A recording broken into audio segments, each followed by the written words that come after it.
तुकाराम भाऊराव उर्फ अण्णाभाऊ साठे हे महाराष्ट्राला एक शाहीर म्हणून परिचित असतील तरी कथा आणि कादंबरी हे साहित्य प्रकारही त्यांनी अगदी ताकदीने हाताळलेत. अशा लोकवीराला विनम्र अभिवादन.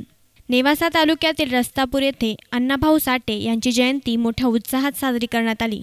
यावेळी जनहित लोकशाही पार्टीचे एकनाथ राऊत, लहुजी सेनेचे तालुका अध्यक्ष रतन मोहिते, जनहित लोकशाही पार्टीचे तालुका अध्यक्ष अरुण वैरागर, संतोष तागड तसेच अनेक मान्यवरही उपस्थित होते. यावेळी अण्णाभाऊ साठे यांच्या प्रतिमेला पुष्पहार अर्पण करून त्यांना श्रद्धांजली अर्पण करण्यात आली. यावेळी जनहित लोकशाही पार्टीचे एकनाथ राऊत बोलताना म्हणाले की अण्णाभाऊ साठे यांनी उपेक्षित समाजासाठी भरपूर साहित्य लिहिलंय, परंतु स्वतः अण्णाभाऊच उपेक्षित राहिलेत.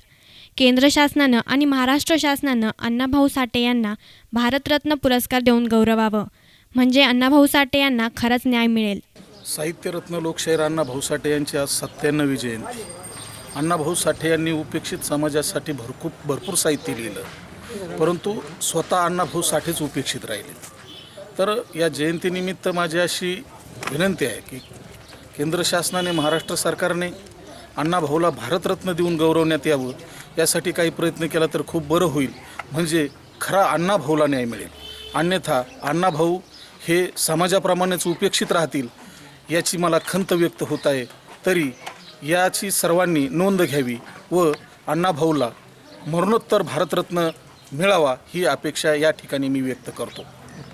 रत्न अण्णाभाऊ साठे यांच्या जयंती, यांच्या कार्य आणि कर्तृत्वाचा आलेख आपण सगळ्या जनतेपर्यंत पोहोचण्याची जबाबदारी आपण स्वीकारावी आणि भविष्यामध्ये महापुरुषांचे विचार हे जाती धर्मानुसार न वाटता, न त्याचं विभाजन करता समाजसेवेसाठी त्याचा उपयोग करावा, हाच विचार या निमित्तानं व्यक्त करतो.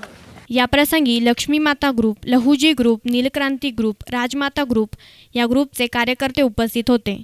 न्यूज रिपोर्टर किरण भाकड, S9 मीडिया, नेवासा.